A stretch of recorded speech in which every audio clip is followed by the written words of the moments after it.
My name is Dr. Tyler Tolbert. And I'm Dr. Soren Paape. And you're listening to the Fix Podcast, your source for all things implant dentistry. Hello, and welcome back to the Fix Podcast. Super excited for our guest today, Dr. James Rutkowski. He's on. I got connected with him through Dr. Todd Erickson, so shout out to him. He was a fan of our show, had been listening to us for quite some time, and he wanted to tell us about this residency program that he was directing.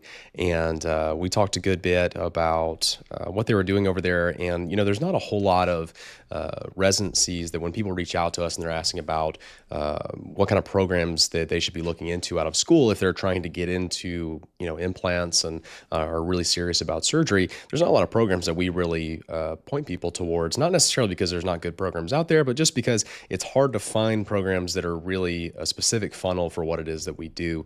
And as soon as I heard about the kind of caseload that these dentists are able to do, I was really impressed, and this is certainly a program that I'm steering people towards myself. So he referred me over to Dr. James Rutkowski. We have here with us today, who's going to be talking about the Jacksonville University Comprehensive Oral Implantology Residency Program. It's a bit of a mouthful, but that's because it's a load of content as well. And so I'm really excited to hear about all the things that you guys are doing and hear a little bit about your story. So Dr. James, thank you so much for coming on.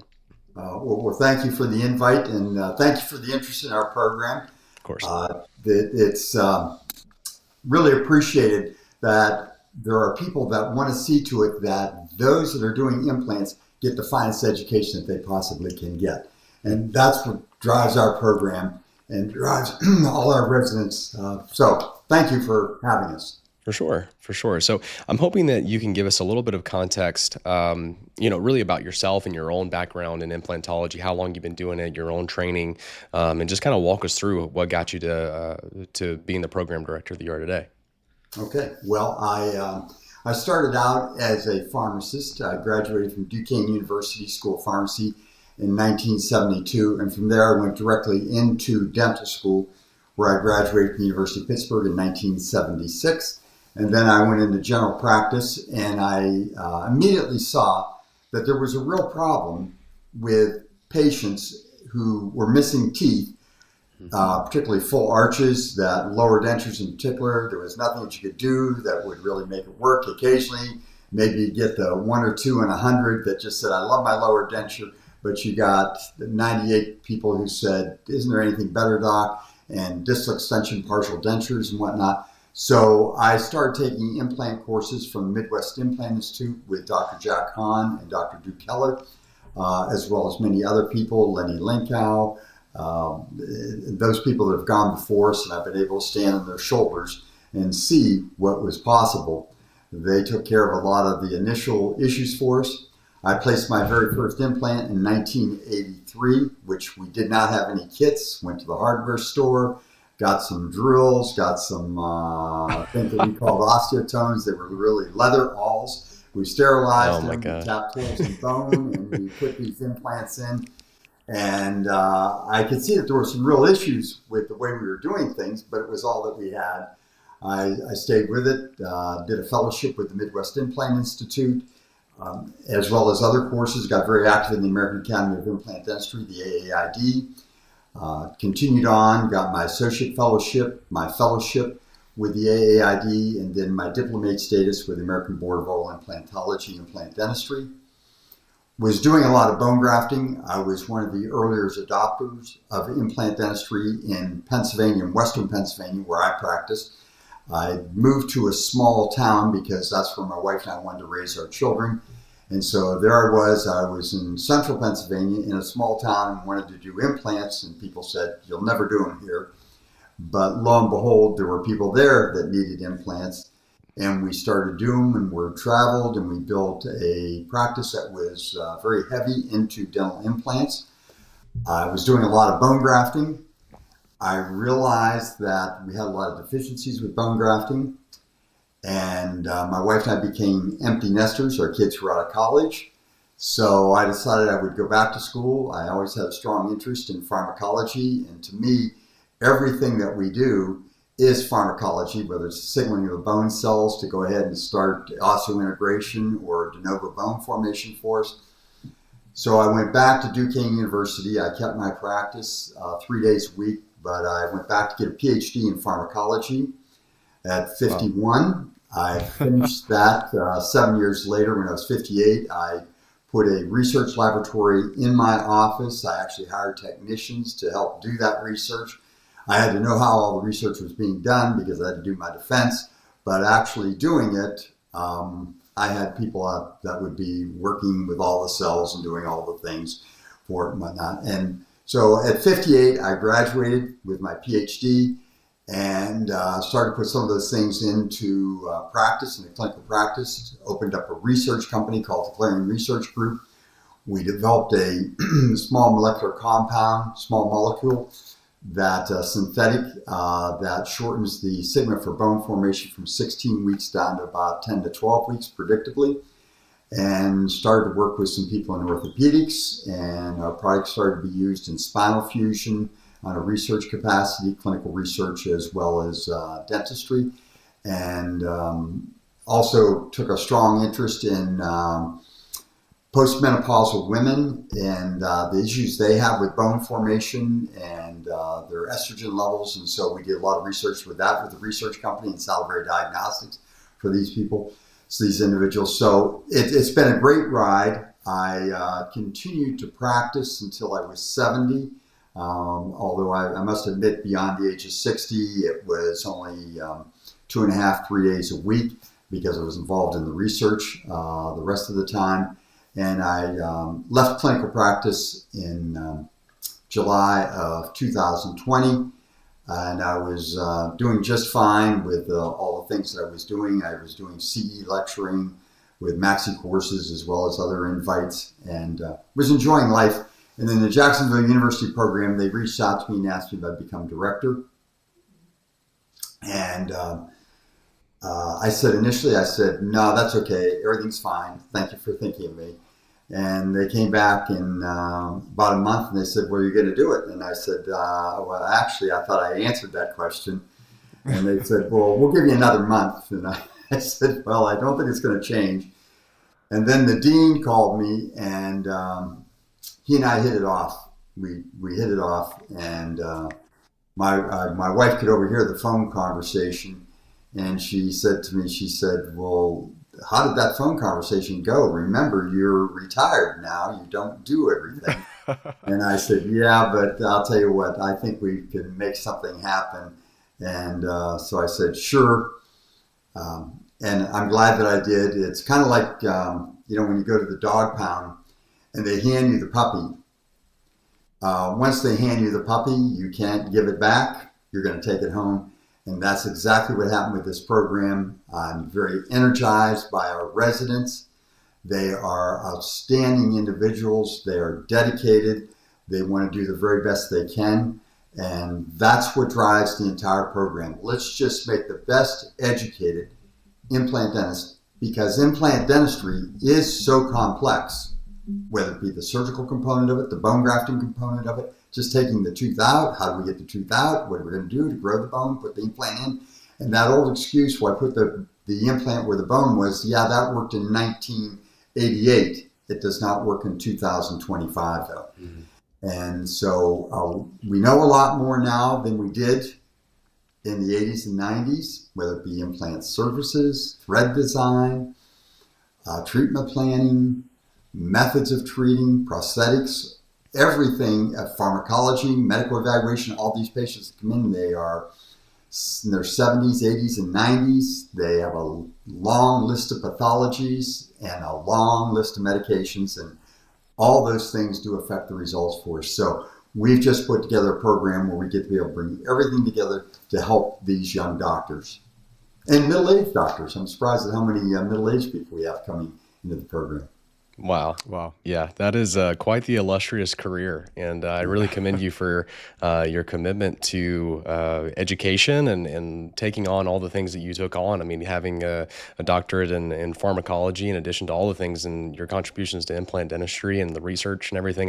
It doesn't seem like you've had enough time to do all the things that you've done. So I really commend you for all that, and also praise you for continuing to recommit yourself to a whole new thing into your 70s. So that's really fantastic. fantastic. And there's a lot of different avenues we can go down. And I'm also very curious too, and we can certainly get into this, aside from talking about the residency itself, is, you kind of already alluded to it, is, I think your pharmacology degree has only become more useful over time because polypharmacy and what we do is more common than ever before. I mean, I've had a patient, I sent it to Dr. Paape as well, that had literally just 20 pages of prescriptions. And I said, I'm going to look through here and see about the things that I know about that are going to be contraindications. But as far as how all this works together as a system, I couldn't tell you. So I'm sure that's certainly come in handy for you. But yeah, Soren, did you have anything to glean from all that? That's quite a repertoire. I mean, I really appreciate the fact that, we as younger dentists in the profession of implants, benefit greatly from people like you who contribute to the research and, like you said, like the advancements in grafting and techniques like that. I feel like Tyler and I have come into the implant game while there's so many things that have improved before us, and it's allowed our job to be that much easier. When, not that it's an easy job, but from where you were at in the 80s to where we're at now, we've come into the profession at such a good time where there's a lot of advancements in these techniques, and we're able to provide treatment for patients that they weren't able to get before. And we're not going to the hardware store for our instruments anymore. Yeah, so. Yeah, absolutely. I'd love to hear more, and I'm sure our listeners would love to hear more specifically about the residency, kind of like time lengths of it. I know you were talking a little bit about it prior to the episode starting. So just, what the residency is, how it differs from other residencies, what people in the residency can kind of get out of it. And I think that would be excellent for our listeners. Okay, well, great. Let's just start how our residency differs from the other residency programs that are out there, whether it be oral surgery, perio, or pros, that do have an implant component to it. That those residency programs, if it's the oral surgery, then they are looking at it from a surgical aspect. And that's where they put their emphasis on it. And they do place a reasonable number of implants in their residency programs. A typical 6-year residency in oral surgery, they may place 70 to 100 implants, of which they don't restore any of them. Okay, so they put them in, and then they never get to see what do they look like necessarily, or maybe they do get one post-op when they do see the actual prosthesis in place, but they're not there and seeing, with their complications and whatnot. Perio, and they contribute, all these perio-pros oral surgeons, they contribute a great deal to implant dentistry, and they certainly have a place in implant dentistry, but so do general practitioners, okay? Because implant dentistry is oral surgery, perio-pros, and a big component of general dentistry. So, and perio, they focus on, the soft tissue, the aesthetics. They know the literature extremely well. They contribute to the volume of literature greatly. Pros, who knows prosthetics better than a prosthodontist? Absolutely nobody. They know their literature and whatnot, but they don't necessarily get to do all the surgical placement. Where our program brings everything in implant dentistry together. It is the diagnosis. It is the evaluation of the patient. It is the treatment plan. It is getting acceptance of the treatment plan. It is the surgical placement of the of the implants. It is the managing surgical complications, both immediate and maybe long-term, and how you prevent all of those. Then our program also, our residents, not only did they place those implants, but now they restore those implants. And so then they deal with the prosthetic planning. And that had to be all done before they ever started the case, obviously.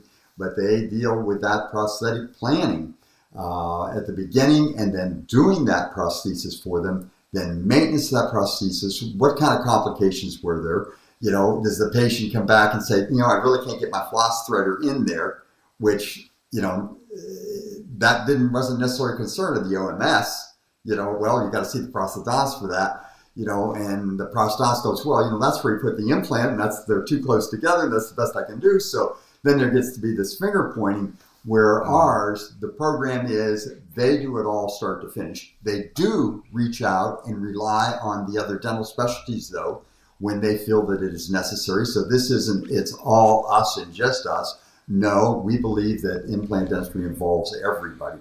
It's just that we're trying to educate a dentist who can take the case from start to finish, either themselves or in conjunction with others.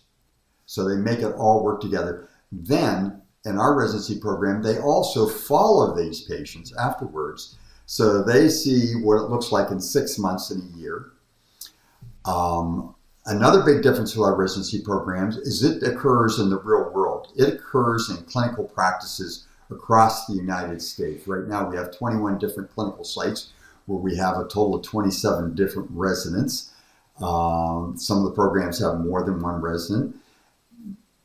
But they are in the real world. Now, that real world may be private practices where, they hear about the patient saying something about, well, I don't like the price. I don't like the fee.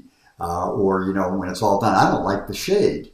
Or I don't like this or that. Where that if you are in a dental school or a hospital, you don't necessarily get to hear all those things because there is a billing department that takes care of all that billing. There is a department head that has to put up with that somebody is unhappy, their complaints about the end result. And so, you got a department head or a dean who's taking care of all those things, and you're not necessarily, we're here, you are the one that's involved with this patient. You have a resident director that works with you and supervises you. They are people that are well experienced in implant dentistry, whether they are oral surgeons, perio, pros, or diplomates of the ABOI or diplomates of the ICOI, individuals that have a great deal of experience that can supervise these residents as they go through their program with it. So our program is, I think, I know it is the most comprehensive.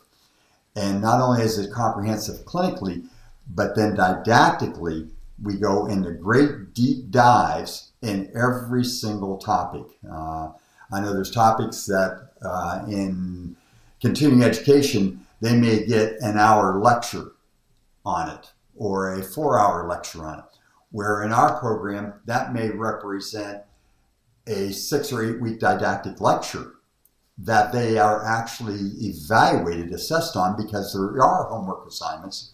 There are quizzes and tests that they have to take, final examinations. There are papers that they have to write. So there is an assessment. There are assessment tools in place where in the CE world you don't necessarily get that. And now you asked me several questions there, Dr. Paape, and I think I only got through the first one. I don't remember all the others. And I actually have a couple questions now after you. Yeah, I do too. I think the others were number of residents, which I think you answered. You said 27, correct? And then I asked length of the program, and then I wanted you to elaborate a little bit on. You talked about how you get your master's in the program, but I don't think you discussed that just now. So a couple of those details would be great. Great. Well, the program currently has 27 residents, of which we'll be graduating our first cohort at the end of April. That first cohort only had 5 residents, so that'll give us 22. But as of December 31st, we have 16 residents who have been accepted and are into the program. They are matched with their sites. So, but we probably have another 5 or 10 that will be coming in. So this incoming class will be a minimum of 16, but probably more. So that would take us to 38 residents, and we might actually end up with 40, 45 residents going forward. The program is currently a 3-year program, but we have made petition to the university, and the university is very much in favor of it, is to reduce the program from 3 years to 2 years. When I took over the program at the end of its first year, I took a hard look at that curriculum and I said, Ken, is there anything I can streamline here? It still deep dives into everything. It's just I'm making the best use of everybody's time. So, and the university is very much in favor of it. So I full well expect that the program will be a 2-year program. And those that came in cohort 3 in July of 24, they came in on a 3-year program, but they are going to morph into the 2-year program. It's the second and third year that got combined. The first year stayed pretty much the same. Second and third year got combined. So we'll have 2 classes of 3 years, and then the third year, cohort 3 and cohort 4, they will be 2-year programs. They are year-round programs. It's on a tri-semester, and they do their clinical work in the clinic. We want them to be in the clinic 8 to 10 hours a day, a minimum of 3 days a week.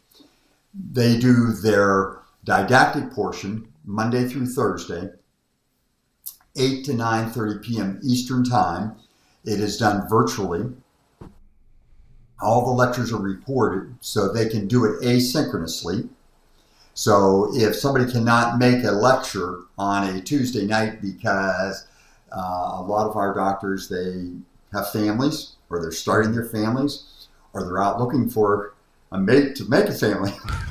So they got a date on Tuesday night, and they can't make it. So, but they can binge watch over the weekend, get caught up on all their homework. The homework assignments are usually due 2 weeks after the presentations. There are reading assignments. We encourage them to attend as many lectures as they possibly can. Some lectures they must attend because they have to do presentations to and whatnot. But for the most part, they get to do it asynchronously, which that certainly helps. But that gives us is a full-time program. The clinical portion of the program is based on entrusted professional activities, EPAs, entrustable professional activities. And they start out with the simpler things, or the things that where you would start, where it is onboarding a new patient, an examination, medical evaluation, pharmacological evaluation, dental evaluation, presenting the case to the patient, the treatment plan, getting acceptance of the treatment plan. So that's one EPA, getting informed consent and doing all that. That's one EPA. Then other EPAs, they may start out with a single implant in the non-aesthetic zone. Okay, no grafting necessary. Then maybe an immediate implant in the non-aesthetic zone. Then maybe a single implant in the posterior maxilla, where you do have to do a sinus intervention, whether it be a crest or a lateral window approach. And then posterior mandible, etc., full arch treatments, the aesthetic zone, multiple implants in the aesthetic zone, FP1s, 2s, 3s, RP3s, 4s, 5s, RP4s and 5s. So the whole spectrum of it. They do an IV conscious sedation program that lasts about 7 months. Now that they do have to go to Dayton, Ohio for. They have about 6 visits to Dayton, Ohio for that IV conscious sedation program. But they do get their IV sedation permit. It is the most rigorous IV sedation program in the country. It is accepted in all 50 states. Some IV sedation programs are not accepted in some of the states. Ours is Dr. Steve Schuffelberger, who many people already know, is the instructor for that program, and it is a very rigorous program. So these EPAs, they go from those basic things to where they then, the full arches, as well as zygomatic implants, pterygoid implants. And if the clinic they're in does not necessarily perform some of those procedures, then they will rotate through other clinics where they may or may not be able to get to do those procedures in those clinics because they may not have a license for that state, but they will at least assist in them. Then they will write a paper on that, and then they will sit for an oral examination from me to assure that they really do have a good understanding of all of those procedures. Number of implants, I just talked with one of our residents who in his first 2 years and 1 semester has placed well over 600 implants, has currently restored 90% of them, and has done 60 full arches. That's excellent. Yeah, that is a very robust education in implants. Well, I'm surprised you guys are even doing remote anchorage, like zygomatics and pterygoids. That's very cool. Yeah. So do you guys have clinical suites where like so each resident is in like a different clinic, and then how does that work exactly? Right. Yeah. So we have these 21 clinics all over the United States, and some of them are just private practices. Others are 501(c) nonprofit clinics where patients go there and they get their implants done at a reduced fee. But even in the private practices, many times those practices, they will have their standard fee. And then a patient may say, gee, I can't bite off that much. Is there an alternative? And instead of giving maybe an inferior implant alternative, they say, well, we do have another treatment method for you, where we have a resident from Jacksonville University who, instead of assisting me in this case, and they have done these cases, they've assisted, this is the director speaking, my resident will do the case, and it might be at a 50 to 75% of the normal fee. So that entices patients to stay with it. We have many manufacturers who we have partnered with who give substantial discounts to the clinics for the cases that the resident is doing. So they get the benefit of paying less for the implants, less for the bone graft materials, less for the membranes, barriers, the whole 9 yards, the digital hardware, the digital software that needs to be had. We have companies that give discounts for every single thing that is done in implant dentistry. And that entices these private practices to say, you know what, I can bring in, we call them associate residents, where they are to do whatever an associate does in that practice. That means a re-exam, a new patient exam, take care of an emergency, and if it is a just 100% implant practice, they might have to sit down and do a composite restoration. They might be doing an occlusal or a DO on number 15. That's sadistic now. I personally think that's harder than doing some implants. Oh, it is. Oh yeah, 100%. It'd be a nightmare. But they have to be contributing to that practice. And you know what? I tell all my residents, you know what? If an assistant calls in sick that day, or they have a sick child and they can't come into work that day, and they need someone to help seat patients, help scrub instruments, help clean rooms, guess what? And even though I practiced for 44 years and I was 7 years old when I quit, you know what? If we were shorthanded, I pitched in and did it. Yeah, that's right. Oh yeah, that's awesome. 100%. That's awesome. We get asked all the time about, the decision point between, do I go into a residency after school, or do I just go straight into private practice and just, take a bet on taking a bunch of CE? And because, you're in private practice, you're making private practice money, you can pay for the CE, you're doing these weekend courses, the week courses and things like that. And I think it's always it's a calculus of, well, how much are you learning over a given amount of time? And, how much are you progressing, and what are going to be the returns over time for how much you've learned in that given amount of time, right? And I think the case is with so many residencies is they might be 2-3 year programs, and you might come out having placed 15-20 implants, and it's like, well, you've spent a long time learning a bunch of stuff didactically speaking, but in terms of reps, you didn't really get a ton of reps during that time, and so there's not as much of a return on investment. But what you just described in terms of what these residents are doing in a private practice environment, and the breadth of skills that they're learning and coming into contact with, all the way up to remote anchorage, getting their IV conscious sedation, which is, a pain to do while you're trying to balance, running a business or what have you, going through all these different competencies and getting that kind of volume. That is 2 years incredibly well spent that is going to, have a absolutely massive return for all of your residents for the rest of their careers.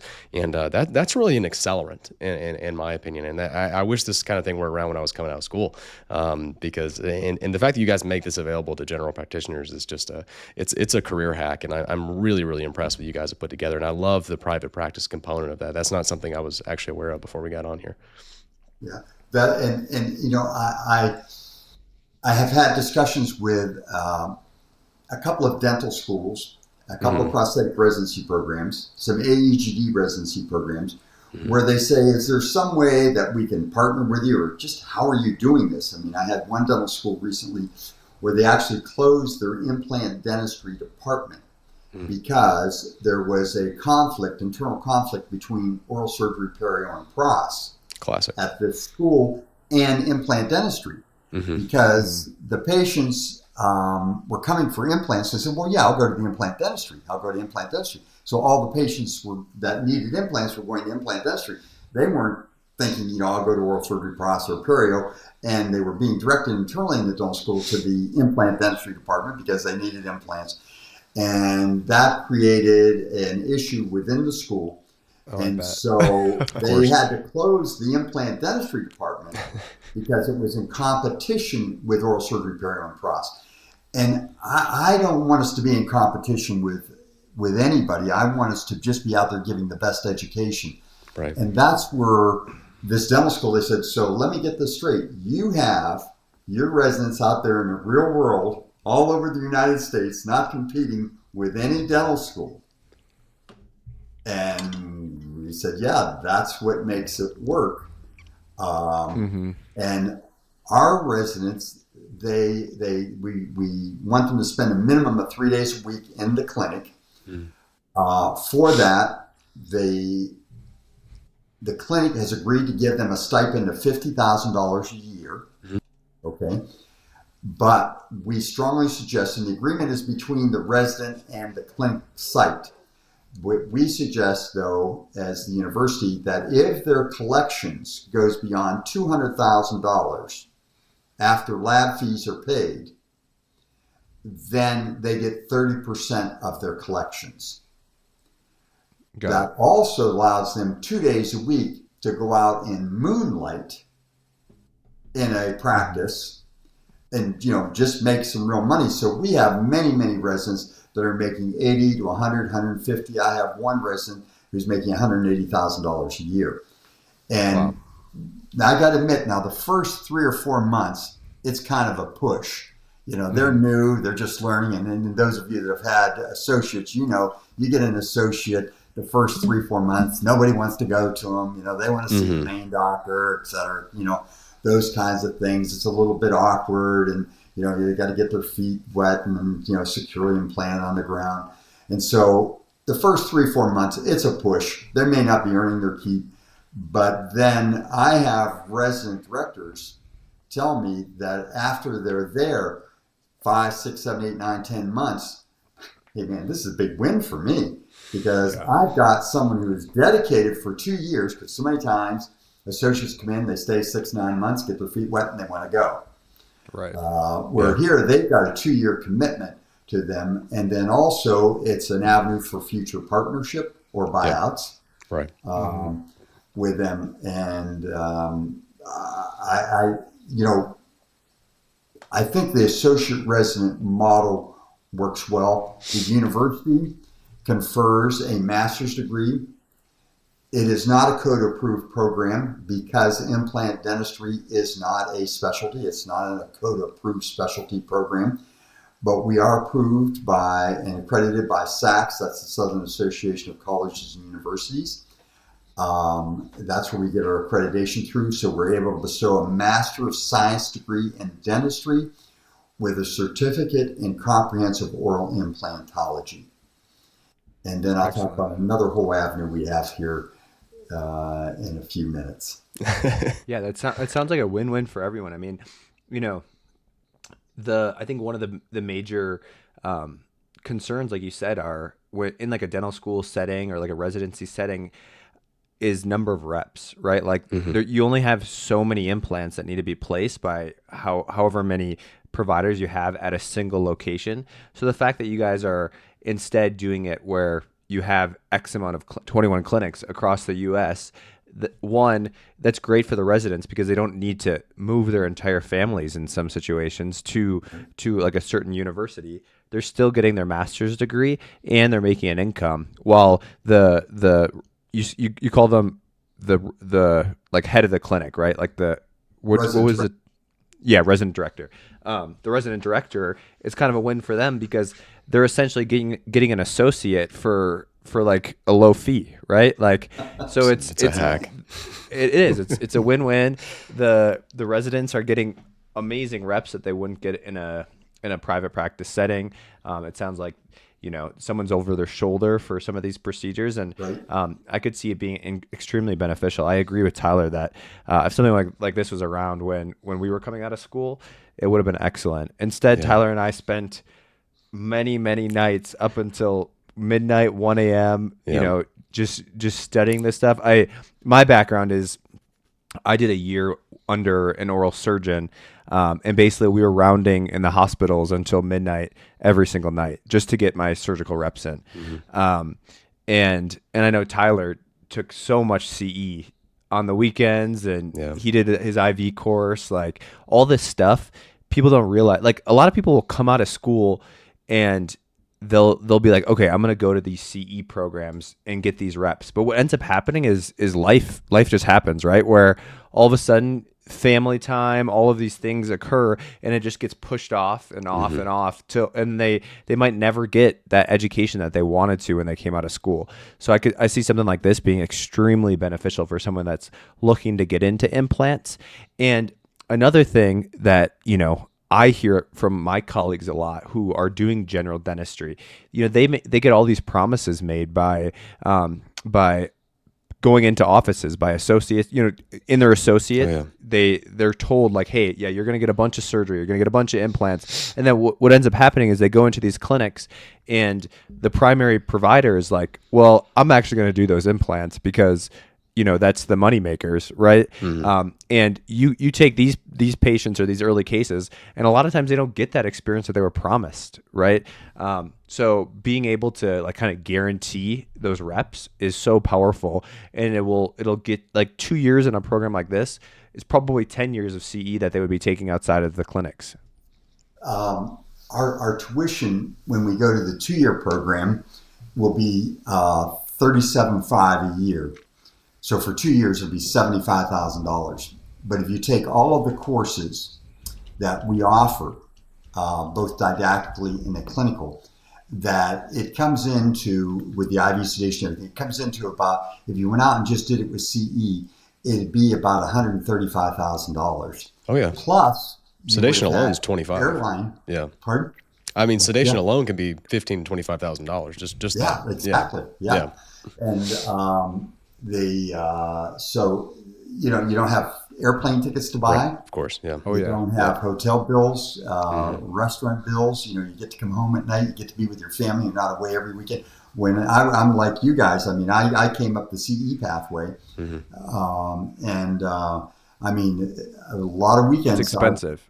I'd work till 5 o'clock, 6 o'clock, get in the car, drive for 4 hours, get in a hotel, stay there for Saturday and Sunday lecture, drive home, get back home Sunday night at midnight, 1 o'clock in the morning, get up the next morning, Monday, and go into the office and start working again all over, and miss that whole weekend with my family.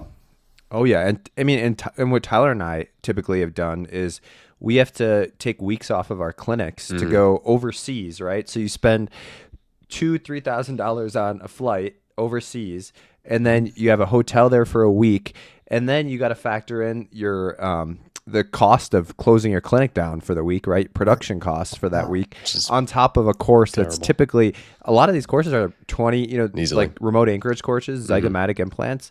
You can be paying up to $30K to get, a week's worth of a course. Yeah. And that's a whole year for your guys' program, which is excellent.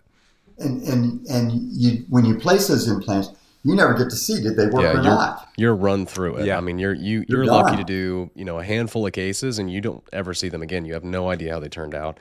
You're just seeing a snapshot of that process, and you're still, paying so much for it. And I think the most important thing when going to those programs is, anybody can put a screw into bone, right? Like a zygomatic implant. I mean, zygomatic implants are obviously more complex than that. But what I'm trying to say is the complications.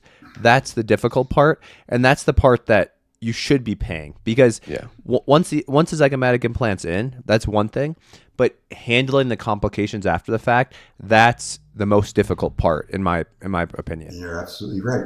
And you've got to be able to experience everything that goes with implant dentistry if you're going to place implant dentistry. You have to know how to manage it. And when you go and I've taught those courses in Mexico and whatnot, and people come down, they do them, and they say, okay, well, I did a sinus lift. Now I'm going to go back and I'm going to do it. Then they're reaching out to me because I make myself accessible to them. They reach out to me and they say, hey, Jimmy, and I was just an instructor brought in. It wasn't my program, but I got this problem. I got this. What do I do? What do I do?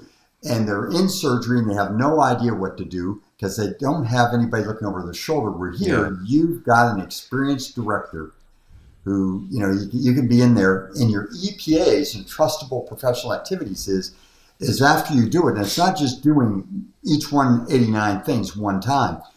No, when you do it, you record it, and then you sign it, and your resident director signs it, and you're asked the question, do you feel you could go in the room and do the next one all by yourself? And if you say yes, then you check yes. Then your director signs it, and he's asked, can this resident go in the room and do the next one all by himself? And if one of you says no, well, you know what? Then you do it again. Mm-hmm. And we want a volume of work. I don't want to see just the lateral windows. It's not that you do one lateral window and you're done. No. I want you to do at least 5 lateral windows with no tears of the Schneiderian membrane. But I want at least 5 Schneiderian membranes torn also. Now, I don't want you tearing them intentionally. Don't get me wrong. But if you need to know how to manage say it. I've done 15 and did you ever have a tear? No. Well, then I can't sign you off. You haven't done because I don't know if you know how to manage a tear. Yeah. And it's not that you got to manage one tear. No, you got to do this 5 times. And you say, I did this and it worked. And now I know how to do it. I'm not going to panic. I'm not going to freeze when it does happen, Right. I'll say too, something that's super beneficial that I feel like a lot of people don't realize when they go to these CE programs. And not like ripping on CE either. Like CE is great, right? Like excellent. But once you go, let's say you do a full arch course, a lot of these courses don't do the prosthetic side of things. And again, you can place a couple implants in, 4 implants on the top, and then all of a sudden you go to put your prosthetic in, and if you don't angle those implants correctly, you can end up with the patient for the rest of their life ends up with this prosthetic that's super thick, right? They went in to get something that was like something close to their natural teeth, and if you don't place those implants, you don't angle them correctly, you don't know how to angle your multi-units, you can end up with the prosthetic that's not favorable for the patient.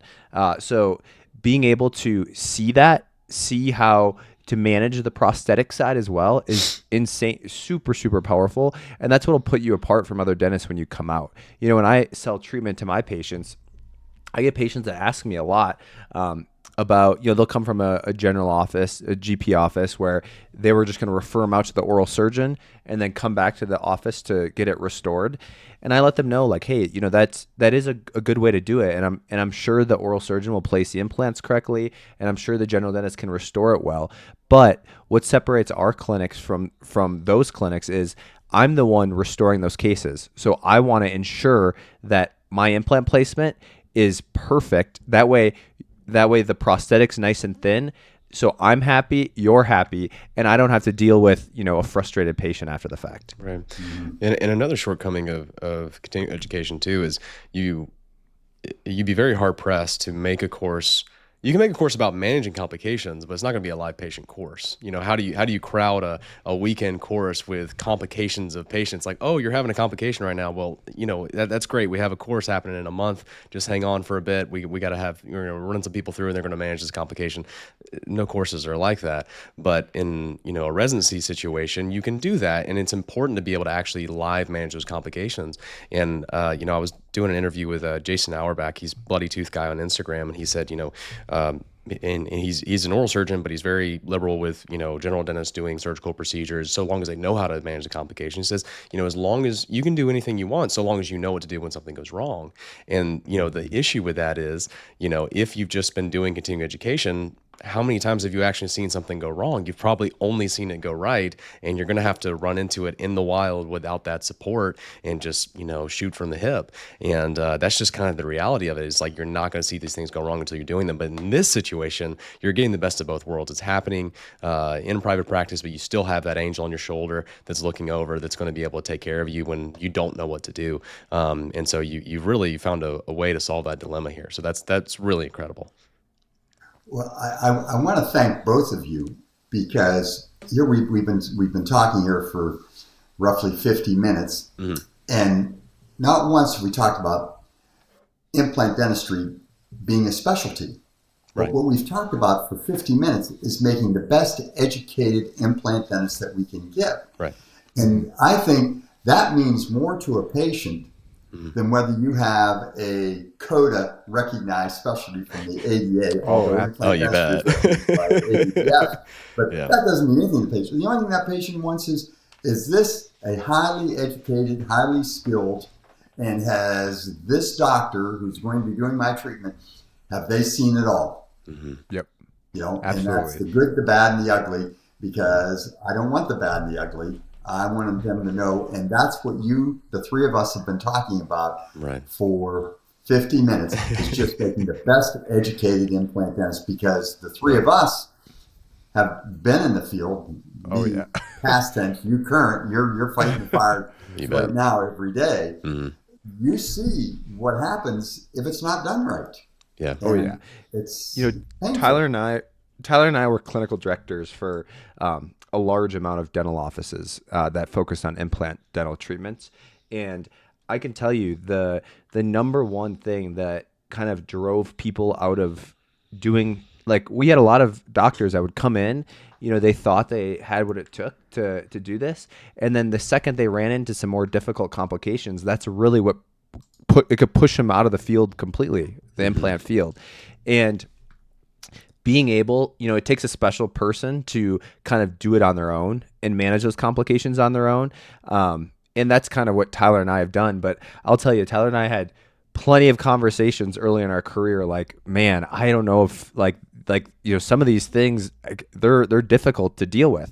And being able to kind of like slowly work your way up and manage one complication after another slowly, it will put you so much further in the field, because one bad complication, it can really mess with your anxiety levels when doing these procedures, and being able to have someone there for you it helps out a lot when dealing with some of these major complications. Several of our EPAs are managing a particular complication, surgical complications, or preventing those complications as well, and prosthetic complications. So that is a big part of our EPAs, is just complication management. And another portion of it is preventing those complications. That's what it's all about.